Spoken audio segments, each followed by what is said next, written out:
Perkenalkan, nama saya Gupita Sefiarta Erdani dengan NIT 200908884. Saya berasal dari kelas India, jurusan Manajemen Transportasi Udara. Pada kesempatan kali ini saya akan menjelaskan tentang salah satu bandar udara di Kota Palu, yakni adalah Bandar Udara Mutiara Sis Al Jufri, Palu. Nah, bandar udara ini terletak 6 km jaraknya dari pusat Kota Palu. Alamatnya berada di Jalan Abdul Rahman Saleh, Biro Buli Utara, Palu Selatan, Kota Palu, Sulawesi Tengah. Nah, untuk ketinggiannya sendiri, bandar udara ini berada di ketinggian 84 meter di atas permukaan laut.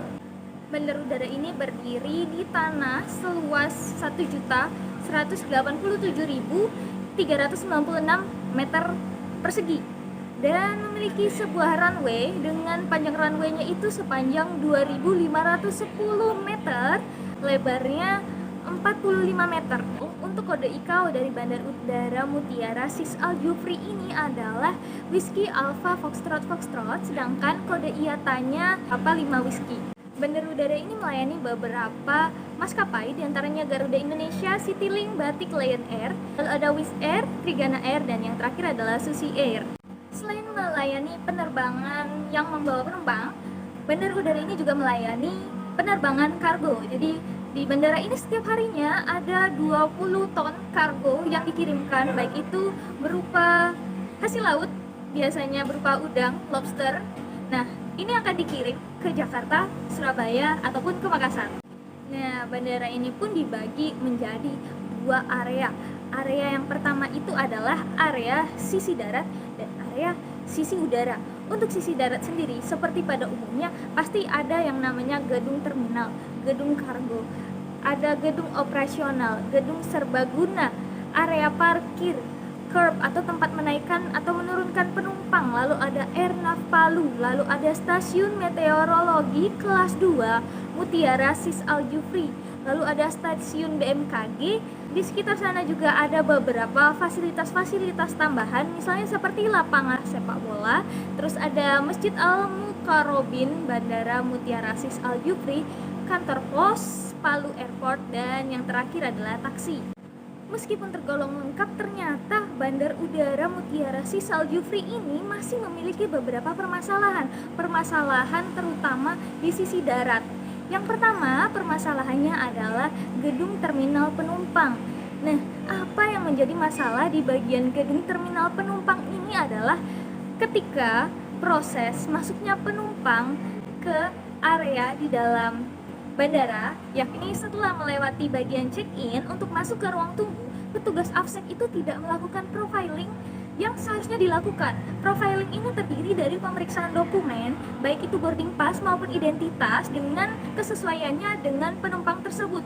Lalu selanjutnya pasti penumpang akan melewati bagian security checkpoint. Nah, di sini akan dilakukan pemeriksaan barang dan juga penumpang itu sendiri, pakaian yang dipakainya. Untuk pemeriksaan menggunakan X-ray sendiri, ternyata beberapa barang itu masih tertumpuk di depan X-ray sehingga prosesnya berjalan tidak efisien. Jadi kita dapat ketahui bahwa barang-barang yang tidak disusun masuk ke dalam mesin X-ray ini menjadi masalah. Kenapa? Karena memperlambat kerja dari security checkpoint itu sendiri. Dan selanjutnya ada masalah ketika walk through metal detector dilewati dan alarm berbunyi, ternyata petugas tidak melakukan pemeriksaan secara saksama. Petugas hanya melakukan pemeriksaan di area-area yang berbunyi saja. Hal ini tentu menjadi sebuah bahaya apabila terdapat hal-hal yang tidak diizinkan ternyata dibawa oleh penumpang. Yang selanjutnya adalah tidak adanya batasan pengantar, sehingga pengantar dapat masuk ke area check-in, dan ini bisa jadi mengganggu efisiensi kegiatan pelaporan diri. Masih berkaitan dengan masalah prosedur, ternyata uji kelayakan dari mesin X-ray tidak dilakukan setiap hari, yang mana seharusnya dilakukan setiap hari.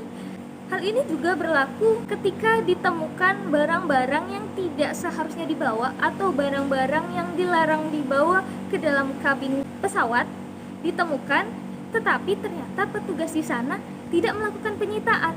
Nah, di sini harusnya peran AFSEC adalah untuk membatasi barang-barang yang tidak diperbolehkan naik di pesawat untuk mencegah adanya tindakan melawan hukum. Kalau kita sudah mengetahui masalah di gedung terminal penumpang, sekarang apa solusi yang bisa diterapkan? Yang pertama adalah memastikan bahwa petugas AFSEC itu memiliki lisensi dan mereka paham dengan prosedur dan apa-apa yang diperbolehkan dan tidak diperbolehkan untuk masuk ke dalam pesawat. Selanjutnya adalah melakukan briefing kepada petugas AFSEC mengenai prosedur profiling sebelum penumpang masuk ke area yang dilarang untuk umum. Menambah personel dari petugas AFSEC sehingga barang-barang yang akan dimasukkan ke dalam mesin X-ray bisa tertata dengan rapi dan proses pemeriksaan bisa berjalan dengan lancar. Memastikan bahwa setiap anggota dari personel AFSEC teredukasi dengan prosedur-prosedur keamanan penerbangan sehingga ketika ditemukan barang-barang yang harusnya disita atau orang-orang yang harusnya diperiksa secara seksama, mereka melakukannya sesuai prosedur sehingga celah untuk melakukan tindakan melawan hukum menjadi semakin kecil. Masalah kedua yang bisa kita temukan di Bandar Udara Mutiara Sis Al Jufri ini adalah masalah di terminal kargo. Ternyata bukan bermasalah hanya dengan terminal penumpang saja, tetapi terminal kargo juga. Nah, masalahnya apa? Bandara ini menerima banyak sekali barang dalam sehari.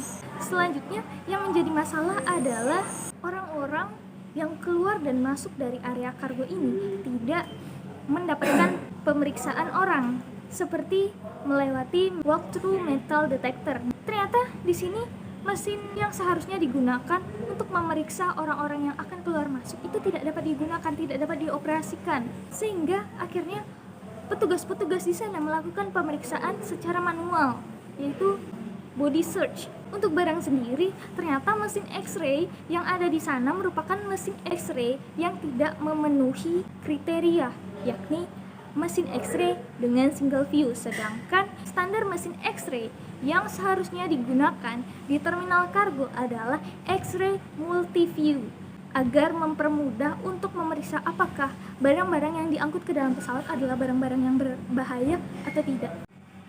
Dari masalah ini tentu kita bertanya-tanya, apa kira-kira solusi yang harus diterapkan untuk masalah di terminal kargo? Yang jelas adalah melakukan pengadaan. Kita melakukan pengadaan untuk walk-through metal detector sehingga tidak perlu membuang-buang waktu untuk melakukan body search. Melakukan pengadaan untuk mesin X-ray dengan spesifikasi sesuai, yaitu adalah multi view. Harus melakukan pengadaan terhadap kedua barang tersebut. Jika tidak, maka akan membuang waktu.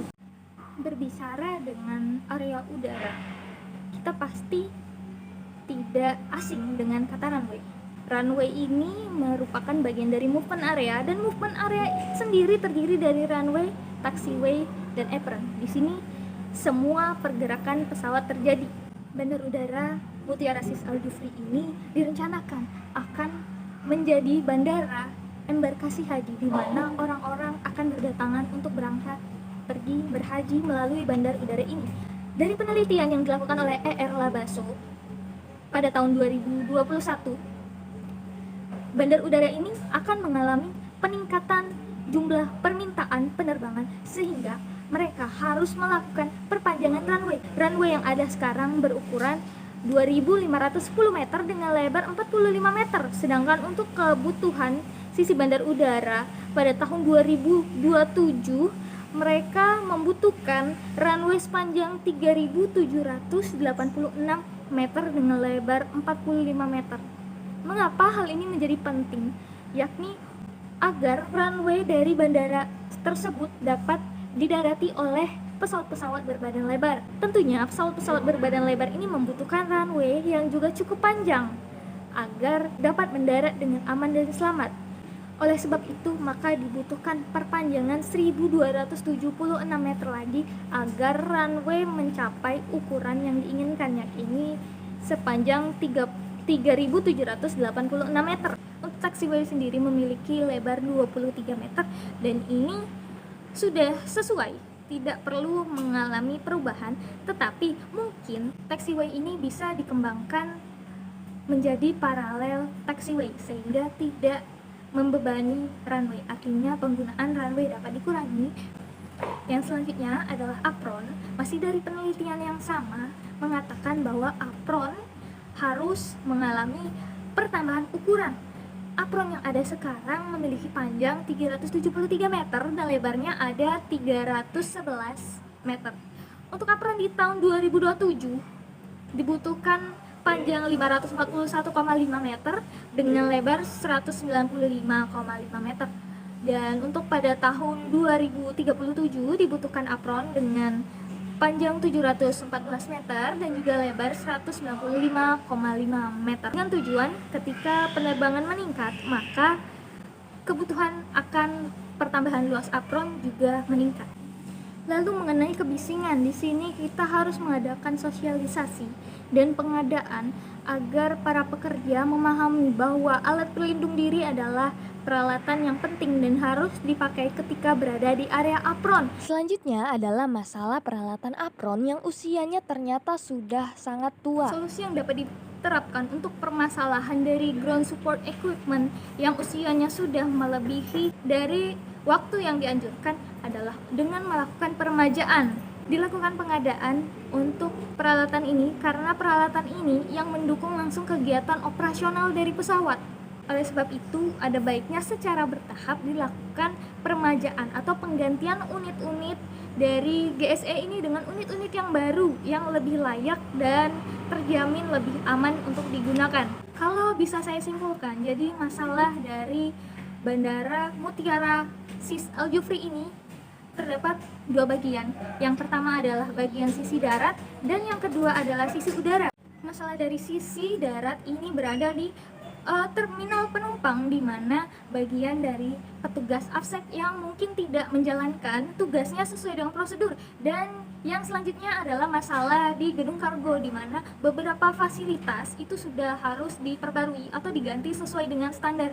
Kedua ini merupakan masalah keamanan, sehingga apabila ditanggulangi dapat meningkatkan keamanan dan mencegah tindakan melawan hukum ataupun insiden-insiden yang tidak diinginkan. Untuk bagian dari sisi udara, yakni adalah perluasan dari maneuvering area seperti yang sudah dijabarkan di atas. Yang harus diperpanjang adalah runway, diperluas apron, dan juga kalau untuk taxiway ini sebenarnya sudah aman, cuman masih bisa dikembangkan lagi.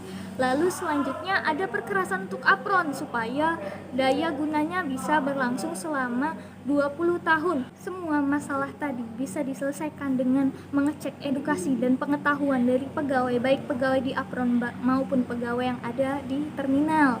Lalu selanjutnya melakukan pengadaan terhadap peralatan-peralatan yang harus diganti agar memenuhi standar yang telah ditentukan.